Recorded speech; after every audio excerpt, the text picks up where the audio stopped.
সুদর্শন পুরুষ বলতে নবী হুজুরে পাক সাল্লাল্লাহু আলাইহি সাল্লাম কি বুঝি আমাদের নবী। হ্যাঁ, আমরা যার উম্মত, যার উম্মত হওয়ার জন্য যত নবী ছিল আগের, তারা পর্যন্ত আল্লাহ সুবহানাহু ওয়া তাআলার কাছে সুপারিশ করেছে যে আমাদেরকেও তার উম্মত বানায় দেন। তো আমরা তার উম্মত, এটা তো আমাদের চরম ভাগ্য, আলহামদুলিল্লাহ।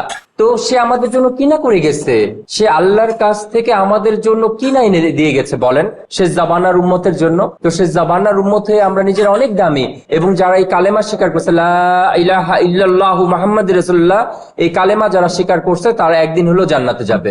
এই কালেমা ওয়ালা, আল্লাহ সুবহান তাআলার ওয়াদা আছে, যে ব্যক্তি কালেমা ইয়াকিন ও ইখলাসের সাথে একবার পাঠ করবে আল্লাহ তার পিছনের সমস্ত গুনাহকে মাফ করবে। তো এত বড় কালেমা ওয়ালা আমরা হইতে পেরেছি, আমরা হয়েছি আল্লাহ রাসূল উসিলায়। আল্লাহ সুবহান তাআলা আমাদেরকে একটা কালেমা দিয়ে পাঠিয়েছে, তো এটা বিশাল ব্যাপার না?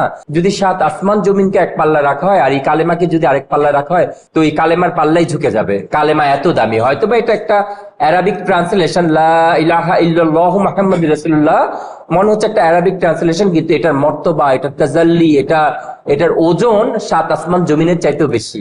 কারণ এই কালেমার দ্বারায় বান্দার গুনাহ মাফ হয়, এবং এই কালেমা ওয়ালাকে কাল হাসরের ময়দানে আল্লাহ সুবহানাহু ওয়া তাআলা চিনতে পারবে, সমস্ত ফেরেশতারা চিনতে পারবে। তাদের চোখে মুখে সবকিছুতে ওই কালেমার, যে যারা কালেমা পড়তেন, তো তাদের ওই রশ্মিটা থাকবে, তাদের ওই চমকাবে, নূরটা চমকাবে তাদের মুখে চোখে সবকিছুতে। তো কালেমা ওয়ালা ব্যক্তি তো অনেক দামি, আর সেই দামি কালেমা আমাদের নবী নিয়ে আসছে। তো সুদর্শন পুরুষ তো অবশ্যই আল্লাহ রাসূল। আলহামদুলিল্লাহ, আমরা গর্বিত, আলহামদুলিল্লাহ। ছোটবেলা থেকেই টুটাফাটা মসজিদের সাথে সম্পর্ক, যেহেতু মুসলমান। আর আমার মা অনেক ধার্মিক ছিলেন, আমার মা অনেক বড় আল্লাহওয়ালা ছিলেন, দায়ী ছিলেন। তো টুটাফাটা থেকেই, ছোটবেলা থেকেই আমার একটা ইয়া ছিল কি, আমাকে কেউ বলতো না এই মসজিদে যাও, মসজিদে যাও। মানে আমি না ছোটবেলায় যখন বুঝতাম না, আমার 6-7 বছর হবে বয়স, তখন আমি একা একা মসজিদে যেয়ে বসে থাকতাম, মানে আজানের আগে।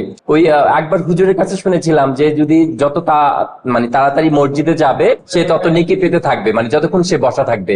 তো এই জিনিসগুলো ছোটবেলা থেকেই শিখা আমার। তো টুটাফাটা মসজিদের সাথে মেহনত আছে, আলহামদুলিল্লাহ। এই জন্য হয়তো আল্লাহ সুবহানাহু ওয়া তাআলা মুখ থেকে বের করে এই কথাগুলো আর কি, আর ফ্যামিলি শিক্ষা।